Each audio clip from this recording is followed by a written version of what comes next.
आपलं शहर आता स्मार्ट होत आहे। मग तुम्ही कधी स्मार्ट होताय? स्मार्ट न्यूजचे यूट्यूब चॅनल सबस्क्राइब करा, स्मार्ट बना। नोटिफिकेशनसाठी बेल आयकॉनवर क्लिक करा।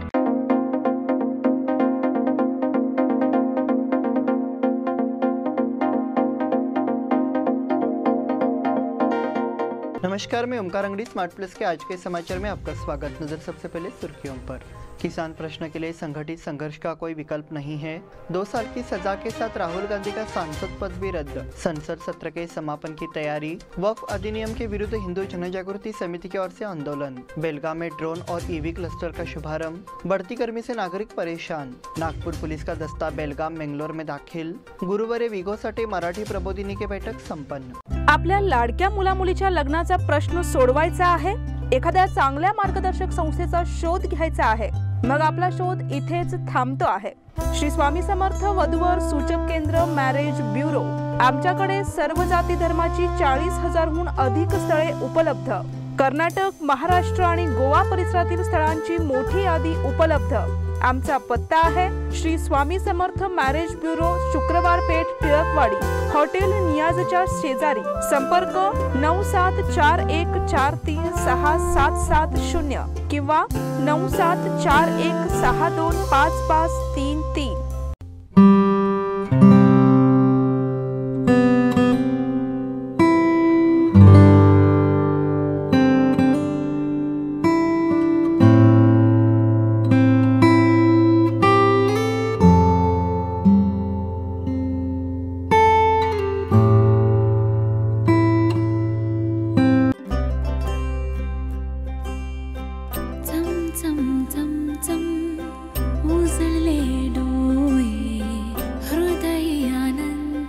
BS Channabasappa and Sons, the textile mall at Tilakwadi, Belagavi.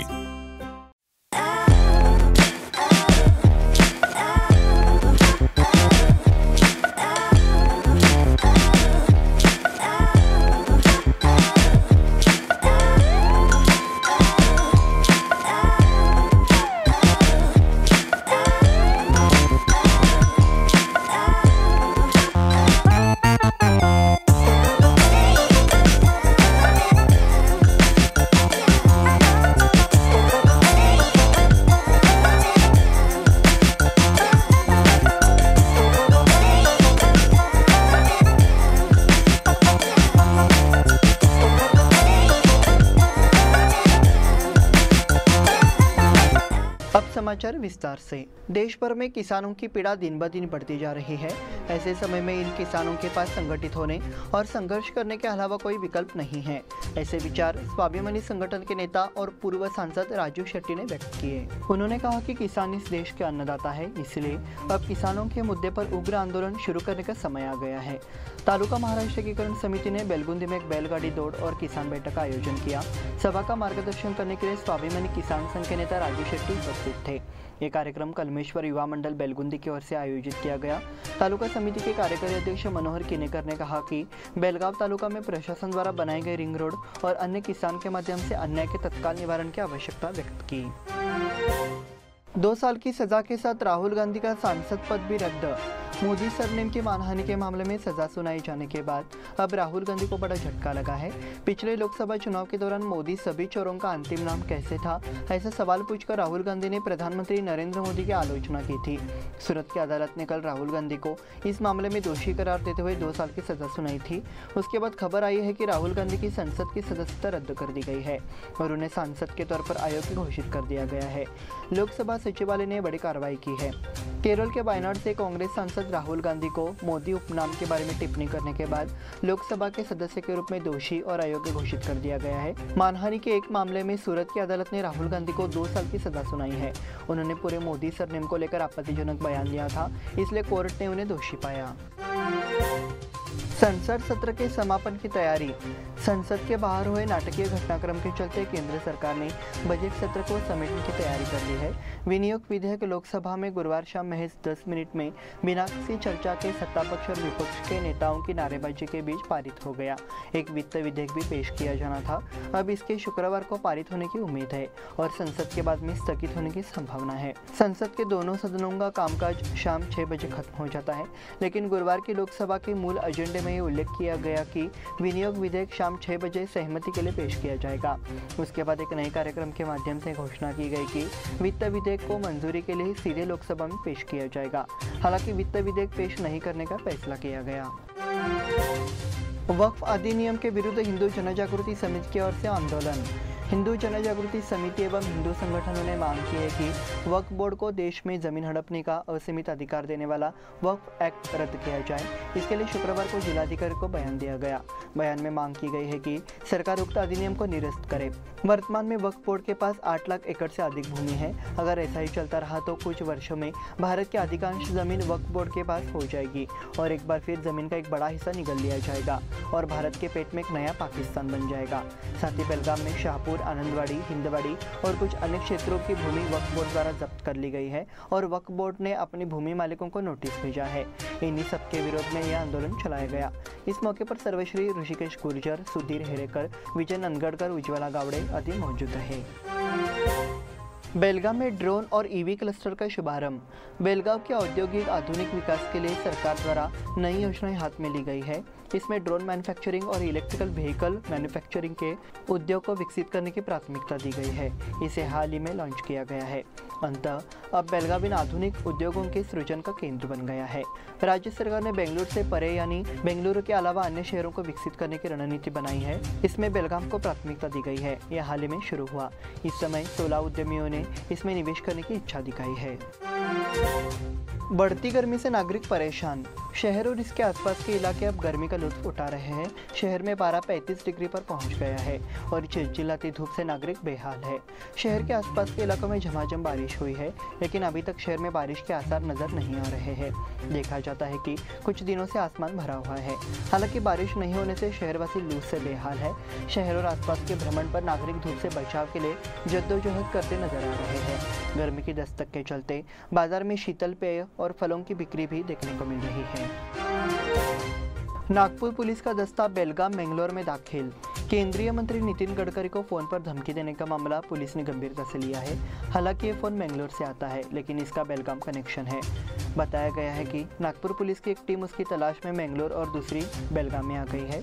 मंत्री गडकरी के कार्यालय में 10 करोड़ रुपए की फिरौती का मामला सामने आने के बाद दोनों राज्यों के पुलिस सतर्क हो गए हैं। पुलिस ने इस युवती की तलाश की है क्योंकि ये कॉल उसके फोन से गुम हो गई थी। हालांकि रजिया नाम की युवती का अस्पताल में इलाज चल रहा है।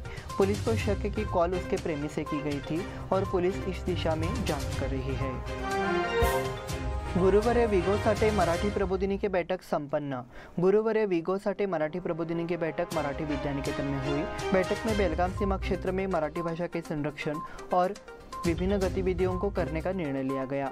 वर्ष 2023 गुरुवार विगो साठे मराठी प्रबोधिनी का रजत जयंती वर्ष है।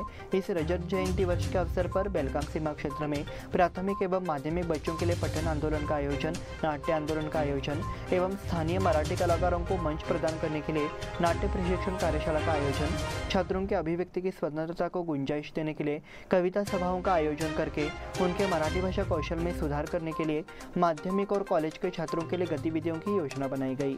अध्यक्ष जयंत नार्वेकर ने स्वागत और परिचयात्मक भाषण दिया। इस बुलेटिन में वक्त हो गया है छोटे से ब्रेक का। देखते रहे स्मार्ट प्लस।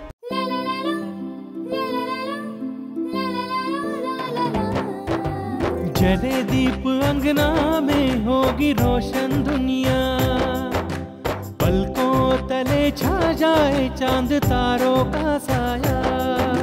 रंगोली में खिले रंग खुशियों की भी तरानी, तन मन झिलमिल जाए हर पल होंगी सुहानी। ये अटूट बंधन खिले हर आशियाना, रंग वस्त्रों का खजाना मन भाए आराधना। रंग वस्त्रों का खजाना मन भाए आराधना। आराधना मारुति गली बेलगाम। मन भाए आराधना।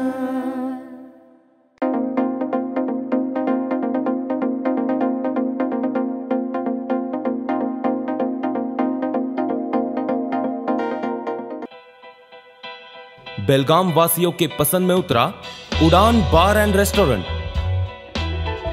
सोशल डिस्टेंसिंग का ख्याल रखते हुए हमारा स्टाफ देता है बेहतरीन सर्विस का विश्वास। यहां है पार्टी और फंक्शन के लिए 3 आलीशान हॉल, कारपोरेट डिनर मीटिंग के लिए 3 अलग कक्ष, आईपीएल मैच देखने के लिए 3 बड़े स्क्रीन की विशेष सुविधा। इसके साथ ही साफ सुथरा किचन, जहां हमारा वेल क्वालिफाइड स्टाफ देता है क्वालिटी और हाइजीनिक फूड की गारंटी। तो फिर खाने की हो बात तो आना परिवार के साथ। उड़ान बार एंड रेस्टोरेंट, लिंगराज कॉलेज के पास, बेलगावी। फोन 0831 243577। ब्रेक के बाद फिर से आपका स्वागत। बढ़ते हैं अगले समाचार की ओर। सरकार द्वारा घोषित पुण्यकोटि गोमाता दत्तक योजना को लॉन्च करने के बाद बोलते हुए मुख्यमंत्री बोम्मई ने कहा, हम गायों का उपयोग करने की अपनी प्रवृत्ति के बारे में खुद से सवाल करना चाहिए और जब वे बूढ़ी हो जाती है तो उन्हें छोड़ देना चाहिए। यही कारण है कि गौ हत्या निषेध अधिनियम लागू किया गया है। गाय यानी कामधेनु हमारे जीवन का अभिन्न अंग है। हो सके तो गाय की तरह जियो। कामधेनु दूध, स्वास्थ्य और शांति सभी को देती है। गाय का देश में सबसे पवित्र स्थान है। ये हमारी संस्कृति है। राज्य में गायों को बचाने के लिए पुण्यकोटि दत्तक ग्रहण योजना बनाई गई। यह देश में पहला प्रयोग है। उन्होंने कहा कि इससे उन्हें चारा और गायों का इलाज होगा। सरकारी कर्मचारियों ने पुण्यकोटि योजना खाते में 28 करोड़ रुपए भी जमा कराए हैं और वे 12 करोड़ रुपए के अलावा 40 करोड़ रुपए का भुगतान कर रहे हैं। महाराष्ट्र का पानी चुराने के प्रयास का आरोप। कुछ दिन पहले कर्नाटक के एक मंत्री ने सांगली और सोलापुर जिलों के कुछ गांवों पर दावा किया था। उस समय महाराष्ट्र कर्नाटक सीमा विवाद एक बार फिर गर्मा रहा था। ऐसे में अब कयास लगाए जा रहे हैं कि एक और नया विवाद खड़ा हो सकता है। एनसीपी विधायक जयंत पाटिल ने कर्नाटक सरकार पर सोलापुर शहर को पानी की आपूर्ति करने वाले औज बांध से पानी चोरी करने का गंभीर आरोप लगाया है। इसलिए अनुमान लगाया गया है कि महाराष्ट्र कर्नाटक विवाद एक बार फिर से भड़क जाएगा। पूर्व जल संसाधन मंत्री और एनसीपी के प्रदेश अध्यक्ष जयंत पाटिल ने कर्नाटक सरकार पर गंभीर आरोप लगाए हैं। सीमा की राजनीति अब गर्म हो गई है। घर से पानी निकाला जा रहा है। सोलापुर नगर पालिका इस पानी के लिए जल संसाधन विभाग को करोड़ों रुपए देती है, लेकिन जयंत पाटिल ने आरोप लगाया है कि कर्नाटक सरकार अंधाधुंध तरीके से पानी पंप कर रही है और नागरिकों को इसकी आपूर्ति कर रही है। संगीत कलाकार संघ का वर्षगांठ समारोह दिनांक 25 और 26 को होगा। इस वर्ष संगीत कलाकार संघ शनिवार 25 और 26 को सालगिरह मना रहे हैं। कार्यक्रम कुल 3 सत्रों में होगा। स्वर मल्हार फाउंडेशन के सहयोग से हो रहे इस कार्यक्रम की शुरुआत शनिवार शाम 5:30 बजे से होगी। वयोवृद्ध तबला वादक और बंडोपंत उर्फ जी कुलकर्णी दीप प्रज्वलित करेंगे। पिछले 5 दशकों से उन्हें बेलगाम और उसके आसपास तबला पढ़ाकर समाज में संगीत की संस्कृति को विकसित करने का पुनीत कार्य किया है। बेलगाम में शास्त्रीय संगीत का माहौल उच्च स्तर पर बनाए रखने के लिए संगीत कलाकार संघ ने काम किया है। संघ ने गुरु शिष्य परंपरा को अक्षुण्ण रखकर नई पीढ़ी में नए कलाकारों को मंच प्रदान करने का महत्वपूर्ण कार्य किया है। मराठी विद्यानिकेतन में 10वां सद्भावना समारोह उत्साह के साथ संपन्न। मराठी विद्यानिकेतन में 10वीं के छात्रों का सद्भावना समारोह उत्साह के साथ आयोजित किया। इस कार्यक्रम में स्कूल की पूर्व छात्रा एडवोकेट तृप्ति सडेकर मौजूद रही। कार्यक्रम का परिचय माध्यमिक विभाग के प्राचार्य NC उड़केकर ने किया। कार्यक्रम के अध्यक्ष एवं विद्यालय सुधार समिति के अध्यक्ष सुभाषराव ओलकर सर ने मुख्य अतिथियों का स्वागत किया। मुख्य अतिथि का परिचय कक्षा 9 की छात्रा प्रांजल नीलस्कर ने किया। 10वीं की कक्षा के छात्रों ने स्कूल के साथ वर्ष बिताने की स्मृतियों को व्यक्त किया। कार्यक्रम के अध्यक्ष सुभाषराव ओलकर ने छात्रों का अभिनंदन कर कार्यक्रम का समापन किया।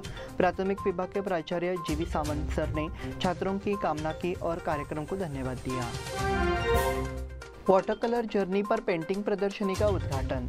पेंटर काशीनाथ हिरेमठ की वाटर कलर जर्नी पर पेंटिंग प्रदर्शनी का उद्घाटन बुधवार को हुआ।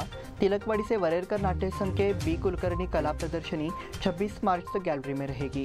प्रदर्शनी का उद्घाटन चित्रकार शिरीष देशपांडे, वृषाली मराठे, सचिन उपाध्याय, गिरीश जोशी ने किया। काशीनाथ हिरेमठ मूल रूप से गढ़ीमूलस के रहने वाले थे। उन्होंने जागृति हाईस्कूल में चित्रकला शिक्षक के रूप में कार्य किया है। वे विभिन्न विषयों पर 36 पेंटिंग प्रदर्शित है और ये प्रदर्शनी सुबह 11 बजे से सुबह 6 बजे तक के लिए सभी के लिए खुली है। पानी की बर्बादी रोकने में अधिकारियों की लापरवाही। L&T कंपनी की लापरवाही के कारण गर्मी में पानी की भारी किल्लत होने की सुगबुगाहट होने के बावजूद अधिकारियों की अक्षम्य लापरवाही से 24 घंटे पानी की बर्बादी की घटनाएं सामने आई हैं। बेलगाम में 24 घंटे बिना वजह पानी की बर्बादी हो रही थी, जबकि पूरी गर्मी में पानी की किल्लत बनी रहती थी। नेहरू नगर में APMC रोड पर इंदिरा कैंटीन के पास तालुका पंचायत के एक भवन में लीकेज होने के कारण नल से लगातार पानी बह रहा है। इसकी शिकायत करने के बाद भी अधिकारी इसकी मरम्मत में लापरवाही कर रहे हैं। इस बारे में बात करते हुए यहाँ के नागरिकों का कहना है कि यहाँ की तालुका पंचायत के नलों को बदमाशों ने चोरी कर लिया है और खुले नल से प्रतिदिन काफ़ी मात्रा में पानी बर्बाद हो रहा है। इसकी शिकायत करने के बावजूद संबंधित अधिकारी मरम्मत पर ध्यान नहीं दे रहे हैं। इतना ही नहीं, कूड़ा करकट इसी क्षेत्र में लाकर डाल दिया जाता है। इससे बदबू और गंदगी का साम्राज्य फैल गया है। श्रवण बेलगोल के चारुकीर्ति भट्टारक स्वामी जी का देवलोक गमन। दिगंबर जैन मठ श्रवण बेलगोल के परम पूज्य स्वस्ति श्री चारुकीर्ति भट्टारक स्वामी जी का गुरुवार 23 मार्च को देवलोक गमन हुआ। 3 मई 1949 को वारंगा में जन्मे स्वामी जी ने 20 वर्ष की आयु में दीक्षा ली और 21 वर्ष की आयु में भट्टारक पीठ पर चढ़े। बचपन से ही उनका झुकाव जैन दर्शन की ओर था। उन्होंने प्राकृत, संस्कृत और कन्नड़ भाषाओं के माध्यम से जैन दर्शन का अध्ययन किया। उन्होंने मैसूर और बेंगलोर विश्वविद्यालय से दर्शन शास्त्र और इतिहास में MA किया। इसके साथ ही उन्हें अंग्रेजी और हिंदी में भी महारत हासिल थी। इसी के साथ स्मार्ट प्लस के आज के समाचार समाप्त हुए। धन्यवाद।